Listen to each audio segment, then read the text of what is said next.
représentants ouïghours en France et les rescapés de camp. On sent bien la faiblesse du gouvernement français et un peu l'impunité du gouvernement chinois en France. Que pensez-vous sur ça? Qu'est-ce qu'on peut faire plus en France? Notre président n'a pas pris ses leçons de ses erreurs passées. Il a pris ses distances assez tardivement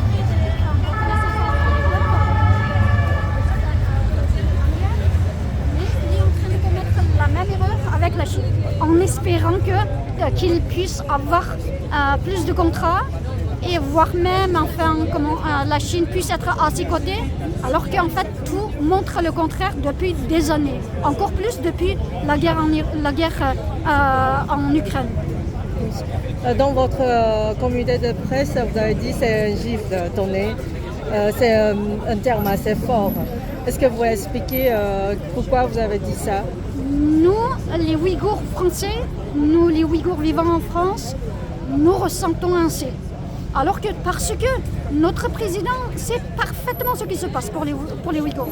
Parce que en fait, le 20 janvier 2022, lorsque l'Assemblée nationale a voté presque unanimement, le groupe parlementaire de notre président ont voté quasi unanimement aussi. Et évidemment, ils ne voteront pas ainsi sans l'approbation de notre président. Donc, notre président, il sait parfaitement le génocide qui est toujours en cours. Il sait parfaitement que le bourreau, il reçoit le bourreau. Cela signifie que, en fait, la vie des Ouïghours, la vie des Ouïghours français ne vaut rien devant les contrats et les yuan chinois.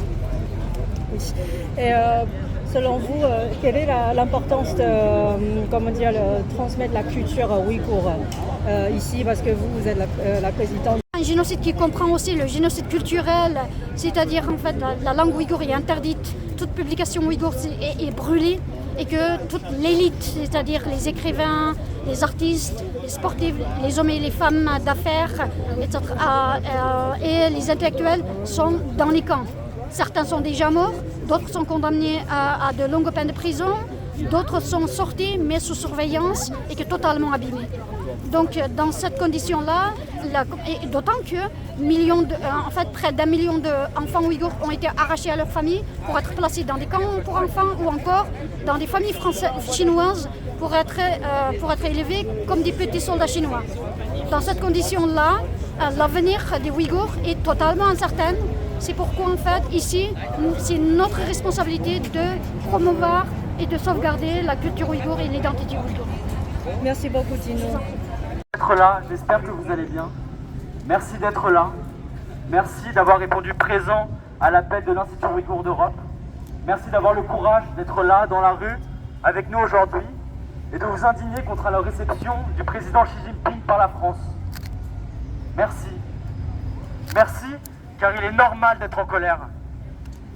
Merci car il est normal d'être révolté. Car mesdames et messieurs, regardez. Pourquoi accueillir en France le représentant de l'État chinois alors que la France, via ses parlementaires, a reconnu et condamné l'existence du génocide des Ouïghours? Pourquoi continuer à entretenir de telles relations avec cet État, la Chine, alors que la France n'a pas hésité avant de sanctionner Vladimir Poutine? Pourquoi encore? Pourquoi la France n'assume-t-elle pas son rôle de défenseur des droits de l'homme, alors que la Chine organise depuis des années maintenant le génocide des Ouïghours et l'internement de masse le plus grand que le XXIe siècle n'ait jamais connu? Pourquoi? Ce sont ces questions qui aujourd'hui nous réunissent. Et ce sont ces questions qui devraient réunir tous les humanistes du pays. L'Institut Ouïghour d'Europe a fait le choix de vous accueillir ici, place de la Madeleine, et il y a deux raisons symboliques à cela. D'abord, c'est parce que le palais de l'Élysée se situe à 650 mètres seulement d'ici. 650 mètres. Peut-être, et je l'espère, que nos voix porteront aujourd'hui jusqu'à leurs fenêtres et qu'ils nous entendront pour de bon. La deuxième raison, c'est que dans la crypte de la Madeleine, juste ici derrière nous, se situe le Réfectario, qui est un restaurant gastronomique qui sert les personnes désœuvrées. mais sans abri, sans argent. Et c'est cette solidarité qui nous parle. Je crois que c'est cette solidarité qui nous réunit tous aujourd'hui. Alors, pour porter notre voix aujourd'hui, nous allons commencer cette manifestation par une pièce de théâtre, préparée et écrite par les membres de l'Institut Ouïghour d'Europe. Cette pièce contient des témoignages de personnes ayant vécu les camps, ayant vécu le travail forcé et vivant encore aujourd'hui la répression transnationale. Je vous prie donc d'accueillir les comédiens et l'équipe de l'Institut Ouïghour d'Europe pour cette pièce de théâtre. Je vous remercie.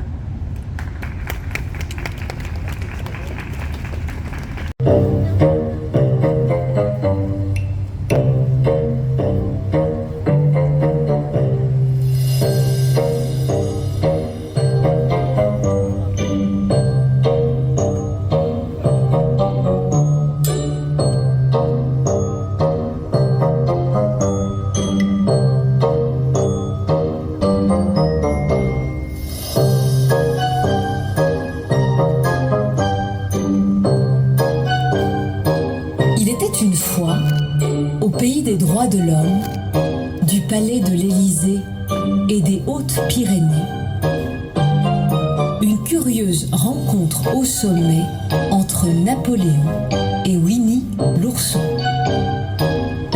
Entrée des deux dirigeants. Napoléon, tel un laquais à la langue bien pendue. We want to have the best possible relation with China. We want and we have to work with China to fix climate change, biodiversity crisis, and a lot of conflicts in this world. It's clear that we don't share all the same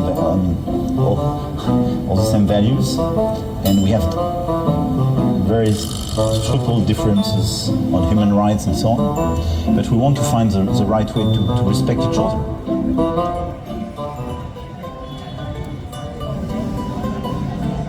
Napoléon fait danser sa tête et conduit l'ourson à son siège. Il lui présente une chaise. Il a également essuyé la chaise avec sa manche avant de s'asseoir. Alors que l'ourson prend place, Napoléon inspire profondément, puis fait un geste de satisfaction. Napoléon. C'est un honneur de vous recevoir à nouveau en France. Cela faisait longtemps. J'ai entendu dire que vous sortiez rarement à cause de votre santé. Le sang de ces ennemis de l'État ne vous suffit-il toujours pas pour vous maintenir en bonne santé? Winnie. Merci pour votre accueil chaleureux. Je n'ai aucun problème de santé. Je suis toujours aussi sain qu'une hyène. Il tousse plusieurs fois. Je sors rarement parce que je suis trop occupée à m'occuper de l'expansion, de la colonisation sous toutes ses formes, et même si notre peuple est uni comme une masse de sable, il y a encore quelques perturbations internes. Il faut beaucoup d'efforts pour réprimer ces émeutes qui font froid dans le dos, vous devriez le comprendre. Il tousse plusieurs fois. Napoléon. Idem. Pour conserver la couronne, la douceur est essentielle. Il redresse le chapeau de Napoléon qu'il porte sur la tête et s'adresse au serveur. Servez le vin. L'année dernière, vous m'avez reçu sur la plus grande place de votre capitale.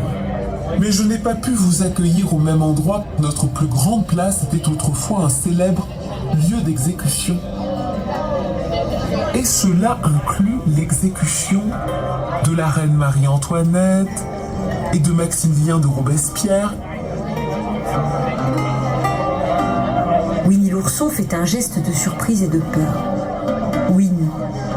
Nous avons un lieu d'exécution similaire à Pékin, mais il est traditionnellement réservé aux artisans du changement, aux rebelles, aux dissidents et aux civils. Napoléon. Les dirigeants des grandes nations ont toujours un plus grand style de leadership et je vous admire. Le serveur apporte le vin. Compte tenu de votre préférence pour le sang, j'ai préparé de l'eau-de-vie spécialement pour ce jour et je vous demande de la savourer. Je pourrais alors vous demander le secret du maintien de la santé avec le sang des roturiers et j'aimerais également vous parler de l'importation de ces eaux-de-vie en Chine. À votre santé. Winnie. À votre santé. Merci mon cher monsieur pour votre accueil chaleureux. Il trinque. Winnie l'ourson s'essuie la bouche avec sa main après avoir bu son verre et se lèche le doigt comme s'il léchait du miel. Winnie. Le bonheur de la majorité aux dépens de quelques-uns est nécessaire. La première victime se lève.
C'était qui ces gens? Des provocateurs, ils étaient payés. J'explique. Ils avaient reconnu ça, le leader du congrès mondial ouïghour, l'opposition à Xi Jinping. D'accord. Et ils étaient barrés, ouais, c'est ça. Barrés, d'accord. Et les flics, ils ont cavalier dans les flics. Il y a une police qui arrive. Ouais. Enfin, je sais pas.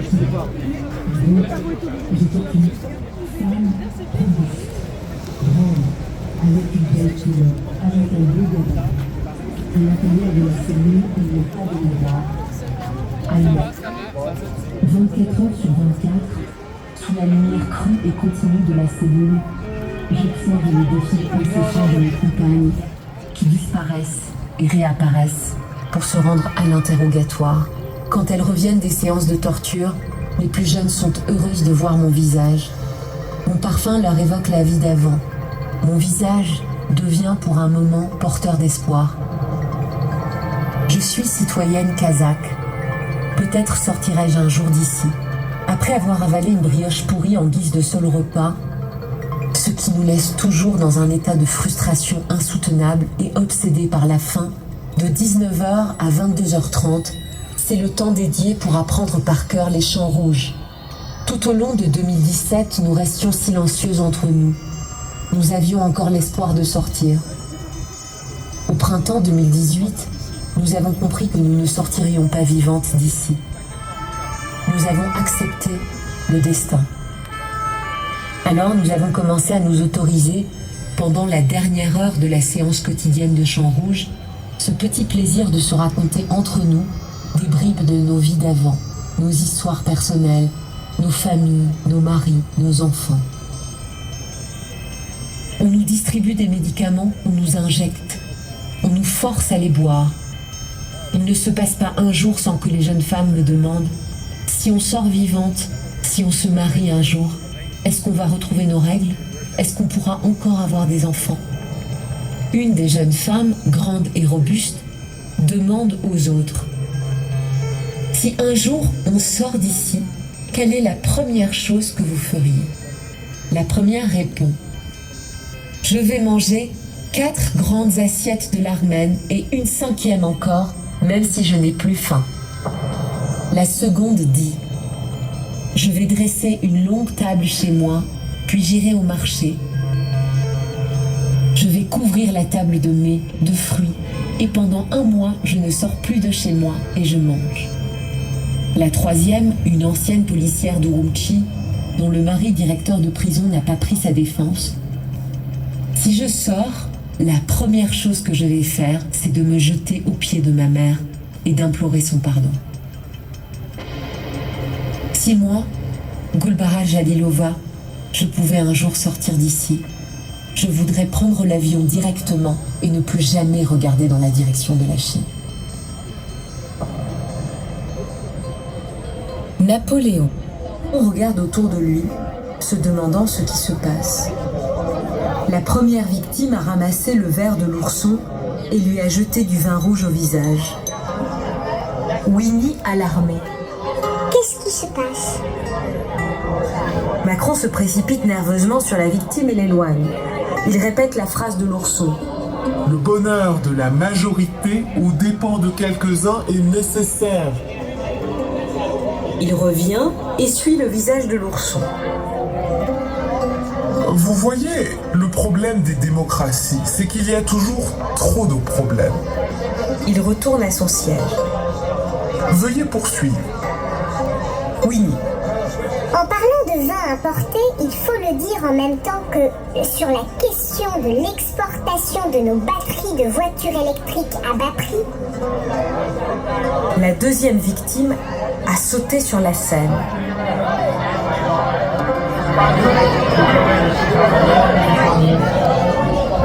Patidule a disparu en septembre 2018. Au bout de 7 mois, elle n'a contacté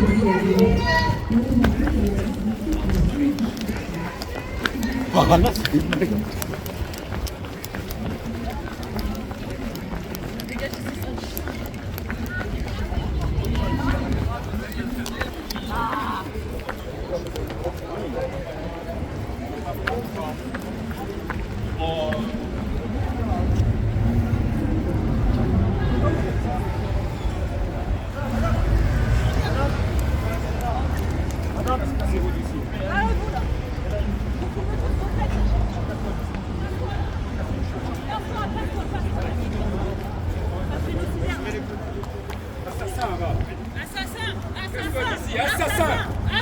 Assassin! Madame, s'il vous plaît.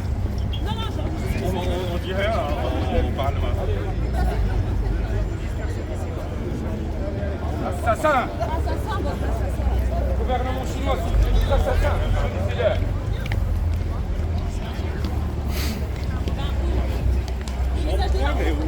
Parce que nous,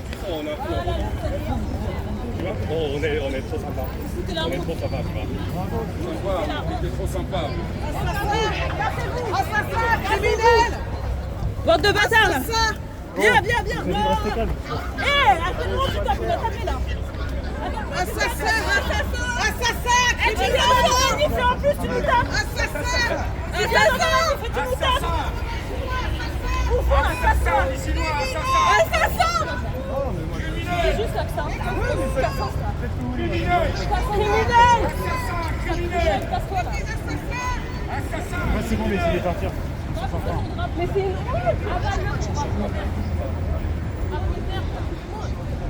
Assassin! Assassin criminel! Assassin! Criminel! Ils vont prendre des photos normales. Hein. Assassin criminel!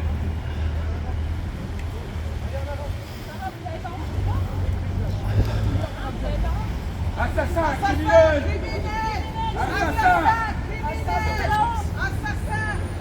La gouvernement chinois! Assassin criminel! On t'a vu! Criminel! Assassin! Assassin criminel! On les a tous contre nous, c'est... Free Palestine! Free Palestine!